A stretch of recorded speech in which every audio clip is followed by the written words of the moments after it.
Il existe de multiples façons de financer vos films. La façon traditionnelle, CNC, comité de lecture, achat télé, distribution et tout ce qui s'ensuit. Mais depuis quelques années, ça fait déjà un petit bout de temps à vrai dire, il existe une manière directe avec le public pour financer ces projets. Et c'est ce qu'on va voir ensemble aujourd'hui.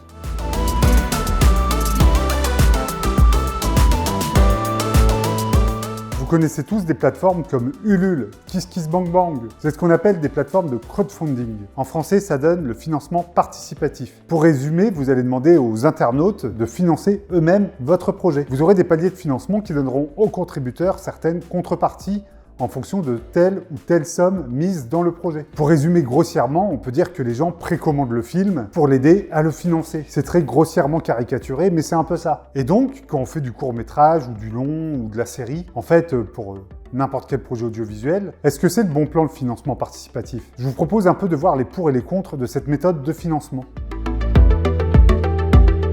Bon, déjà, point qui n'est pas à négliger, ça permet souvent, pour du court-métrage par exemple, d'éviter tout ce qui est financement traditionnel. On saute toutes les étapes un peu compliquées de faire des dossiers, de trouver un producteur, tout ce qui va avec, et on finance son film via financement participatif. Et si le financement aboutit, eh ben bingo, on peut faire son film, on n'a de compte à rendre à personne, sauf aux contributeurs. Alors je sais que des films produits ont aussi appel au financement participatif. Tout le monde a accès à ce système de financement. Mais disons que dans notre cas, on va principalement s'intéresser au financement de courts-métrages. Point positif du financement participatif, la plateforme va vous accompagner dans la création de votre projet, du moins de son financement. La plateforme va examiner votre page Ulule ou KissKissBankBank et va vous donner des conseils, des tuyaux pour réussir le financement participatif de votre projet. Et les plateformes accompagnent plutôt bien les créateurs. On peut comme ça financer facilement son projet quand le financement participatif marche. Et sur certains projets, les plafonds explosent. Et on peut même avoir beaucoup plus d'argent que ce qu'on a demandé. Et le projet n'en sera que meilleur. Le financement participatif, ça permet aussi de faire parler de votre projet. Le crowdfunding va tourner à droite à gauche et les gens vont entendre parler de ce film qui va arriver bientôt. Le financement participatif peut aussi vous ramener autre chose que de l'argent. Des techniciens, des producteurs, des artistes qui entendent parler de votre projet via ce moyen peuvent vous contacter pour se greffer au film. Donc, même si vous n'allez pas au bout du financement participatif et que vous ne touchez pas l'argent, tout n'est pas forcément perdu. Les gens auront entendu parler de votre projet. Alors ouais, ça sera toujours la galère financièrement pour le monter, mais il y a un petit travail de communication qui va être fait sur celui-ci. Et vous avez aussi les financements participatifs à l'année en quelque sorte. Je pense notamment à Patreon ou à Tipeee, où vous pouvez financer tous les mois un créateur.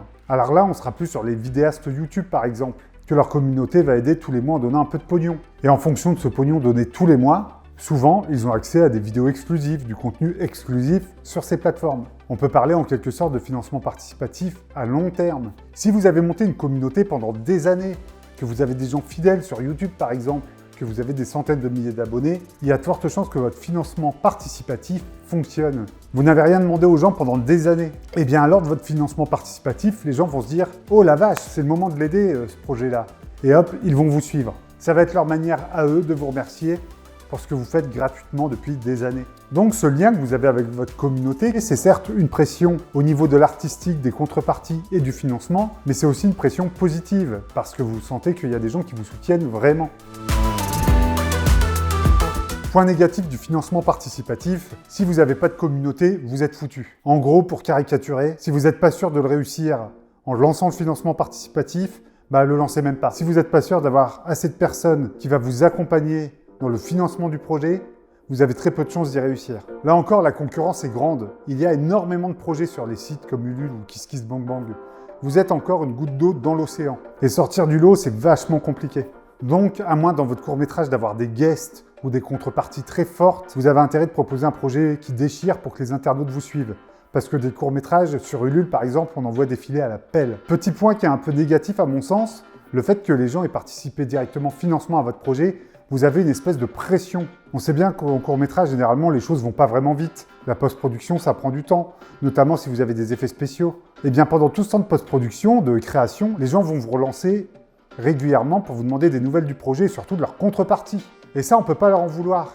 Ils savent pas concrètement comment ça marche de faire un film, le temps que ça peut prendre. Ça peut prendre des années pour faire un film de quelques minutes. Tout dépend des conditions dans lesquelles ce film est fait. Vous êtes donc en quelque sorte directement redevable au spectateur du film. Chose qui n'est pas le cas avec un financeur classique. Financièrement, un financement participatif, ça peut être un peu casse-gueule. En effet, dans les finances, il faut compter les contreparties, les envois postaux, le pourcentage pris par la plateforme. On imagine en fait demander une certaine somme, mais au final, on va demander beaucoup plus pour pouvoir pallier à tout cet argent déjà parti alors que le financement participatif n'est même pas encore lancé. Un financement participatif, ça se prépare. C'est une vraie campagne de marketing. Il faut créer des visuels, donner envie aux gens de cliquer et de donner de l'argent. Si vous faites juste 2 paragraphes en mode Word en disant ce que raconte votre film, vous avez beau avoir le meilleur scénario du monde, il y a très peu de chances que la somme soit atteinte. Il faut que le tout soit habillé de manière assez sexy, assez glamour pour que les gens aient envie de donner. Vu que les gens ont participé directement au projet, le film doit être à la hauteur de leurs attentes. Donc en plus de la pression des contreparties et de l'attente des spectateurs, vous avez aussi cette attente qualitative qui vous met une certaine pression. Souvent, avoir un guest dans son film, ça fait plus facilement monter le financement participatif. C'est ce qu'on appelle le star talent. Je ne sais pas si cette méthode peut être jugée comme putassière, mais c'est un fait, avoir quelqu'un d'un peu connu dans votre projet, ça va le faire financer plus facilement. Et là, on parle de financement participatif, mais c'est aussi valable pour les producteurs, les chaînes de télé et tout ce qui s'ensuit. J'ai l'impression qu'avoir quelqu'un de connu dans son projet, ça rassure un peu les gens. Voilà pour le financement participatif. J'espère que cette vidéo vous a plu. Si c'est le cas, n'hésitez pas à vous abonner, à mettre un pouce bleu et la cloche. Ça me fera super plaisir et ça va aider la chaîne à progresser. Et moi, je vous donne rendez-vous la semaine prochaine pour la dernière vidéo de cette petite série. Et d'ici là, allez bien vous faire en filmer. Allez, ciao!